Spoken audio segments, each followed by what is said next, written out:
If your humidifier is overflowing, here are the two most probable causes. The drain hose may be kinked or clogged, causing the incoming water to back up and overflow. You should first check to make sure the hose is not kinked between the humidifier and the drain source. If the hose appears clogged, you can detach it from the drain pan and blow compressed air through the hose to clear the obstruction.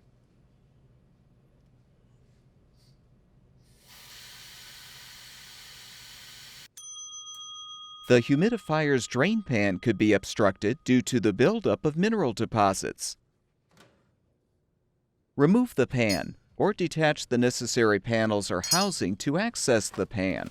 Then use a small flathead screwdriver to gently clear any deposits from the drain port.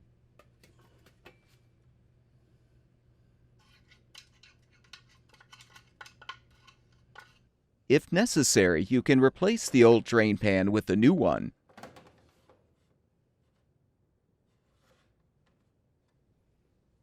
Drain hoses and drain pans are both available on our website.